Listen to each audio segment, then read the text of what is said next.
नमस्कार यूट्यूबकर. तर आज बनवलेले आहेत पाकातले रव्याचे लाडू. खूप मऊ आणि खुसखुशीत होतात हे लाडू. चव तर अप्रतिम होते. तर हे लाडू बनवायचं म्हटलं की बऱ्याच जणांना प्रश्न पडतो की पाक कसा बनवायचा, किती प्रमाण वापरायचं किंवा कमी जास्त झालं तर लाडू बिघडतील. पण या प्रमाणात जर लाडू बनवले तुम्ही तर अगदी परफेक्ट लाडू बनतात. आणि बघू शकता एक लाडू तोडून सुद्धा दाखवलेला आहे, किती मऊ झालेला आहे लाडू. तर चला बघूया अचूक प्रमाणात रव्याचे मऊ खुसखुशीत लाडू कसे बनवायचे. तर रव्याचे लाडू बनवण्यासाठी मी अर्धी वाटी तूप, 2 वाटी रवा, 1.5 वाटी साखर आणि पाऊण वाटी पाणी वापरलेलं आहे. तर कढईमध्ये सुरुवातीला 2-3 चमचे तूप घातलेला आहे आणि 2 वाटी रवा घातलेला आहे. अर्धी वाटी जे तूप घेतलेलं आहे ते एकदाच घालायचं नाही. रवा भाजतेवेळी थोडं थोडं तूप घालायचं थोड्या थोड्या वेळाने आणि रवा छान फुलेपर्यंत भाजायचा. उपमा बनवण्यासाठी रवा भाजतो त्याप्रमाणे रवा भाजायचा नाही अगदी लालसर, तर फक्त फुलेपर्यंत भाजायचा आहे. आणि बघा अशा पद्धतीने थोड्या थोड्या वेळाने 2-3 चमचे तूप घालून अर्धी वाटी तूप संपवायचं आहे रवा भाजतेवेळी.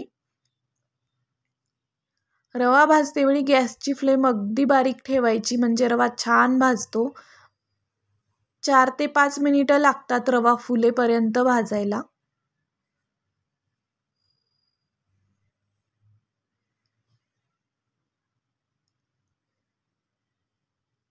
आणि बघा अर्धी वाटी तूप थोड्या थोड्या वेळाने घालून रवा छान फुलेपर्यंत भाजून घेतलेला आहे. आता हा रवा भाजलेला आहे आणि एका ताटामध्ये काढून घेणार आहे.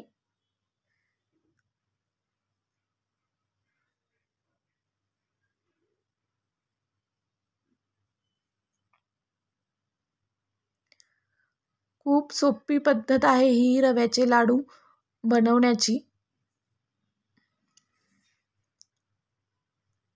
तर आता रवा काढून घेतलेला आहे आणि त्याच कढईमध्ये आता 1.5 वाटी साखर घालायची आहे आणि पाऊण वाटी पाणी, म्हणजे 1 वाटीला थोडंसं कमी पाणी घालायचं आहे याच्यात. आणि आता साखर विरघळवून घ्यायची.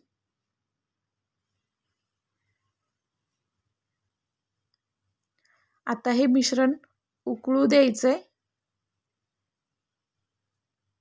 आणि 5 ते 6 मिनिट लागतात पाक बनायला. तर आता बघा हे मिश्रण उकळतंय. आता पाक झाला हे कसं ओळखायचं, तर बघा उलटण्यावरती पाक घ्यायचा आणि त्याचा जो शेवटचा थेंब आहे अगदी त्याची तार पडली पाहिजे अशी. बघा अशा पद्धतीने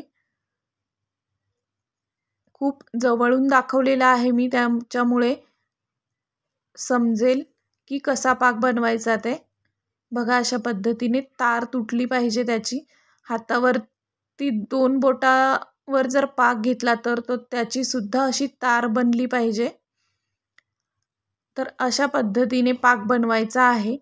तर आता पाक तयार झालेला आहे आणि साईडला ठेवून दिलाय. तोपर्यंत एका पॅनमध्ये थोडंसं तूप घालून त्याच्यात मनुके तळून घेतलेले आहेत. रवा भाजायच्या आधी तुपामध्ये हे मनुके तळून घेऊ शकता. आता या पाकामध्ये भाजलेला रवा घालायचा.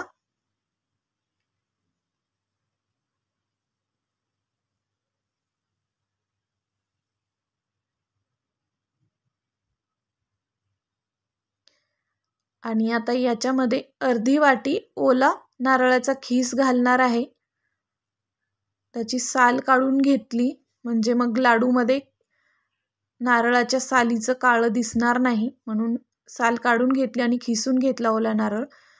तर तो अर्धी वाटी खीस घातलेला आहे आणि तळून घेतलेले मनुके आणि बदामाचे काप घातलेले आहेत. वेलची पावडर घातलेली आहे आणि आता हे सगळं मिक्स करून घ्यायचंय. पाक बनवायला जर परफेक्ट जमला की मग लाडू जमतातच. आता हे मिश्रण व्यवस्थित मिक्स करून घ्यायचं. आता हे जरी पातळ वाटत असेल, जेव्हा रव्यामध्ये पाक मुरतो तेव्हा हे मिश्रण अगदी कोरडं होतं. तर आता हे मिक्स करून झाल्याच्या नंतर जवळपास 1.5 ते 2 तास हे मिश्रण झाकून ठेवायचं आहे, म्हणजे रव्यामध्ये पाक छान मुरतो आणि मिश्रणसुद्धा कोरडं होतं लाडू बनवण्यासारखं. तर आता 1.5 ते 2 तास झालेली आहेत आणि बघूया मिश्रण कसं झालेलं आहे. बघू शकता रव्याने सगळा पाक शोषून घेतलेला आहे आणि अगदी कोरडं झालेलं आहे मिश्रण. तुम्हाला जर वाटलं की मिश्रण थोडंसं पातळ आहे तर अजून थोडं गॅसवरती ठेवून पाक त्यातला आटवून घेऊ शकता, किंवा खूप कोरडं पडलेलं आहे मिश्रण असं वाटलं तर अगदी 2-3 चमचे दूध घालायचं याच्यात आणि मिक्स करून लाडू वळायचे. तर आता हे मिश्रण तयार झालेलं आहे आणि पुन्हा एकदा मिक्स करून तुम्हाला ज्या आकारात लाडू बनवायचे आहेत तेवढा गोळा घेऊन याचे लाडू वळायचे. बघू शकता किती सहज याचे लाडू बनताय. मस्त झालेलं आहे मिश्रण, खूप छान झालेला आहे लाडू.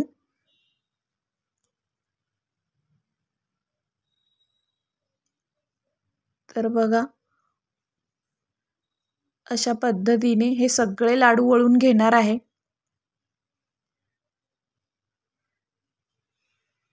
खूप छान लागतो हा लाडू चवीला.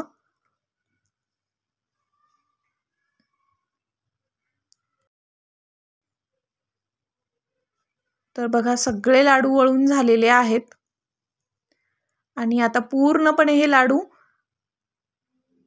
गार झालेले आहेत आणि किती छान दिसतंय बघा. अगदी पांढरे शुभ्र लाडू झालेले आहेत आणि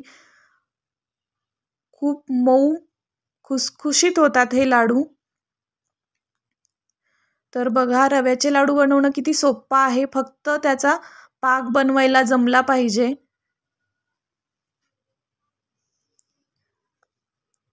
तर आता लाडू तोडून सुद्धा दाखवलेला आहे मी. खूप मऊ झालाय आणि छान झालाय आतल्या साईडने सुद्धा लाडू. तर या प्रमाणात जर तुम्ही रव्याचे लाडू बनवलात तर कधीच बिघडणार नाहीत. पहिल्यांदा जर लाडू बनवणार असाल तरी सुद्धा परफेक्ट लाडू बनतील. हे अचूक प्रमाण आहे. याप्रमाणे लाडू नक्की करून बघा आणि चॅनेलला सबस्क्राईब सुद्धा नक्की करा.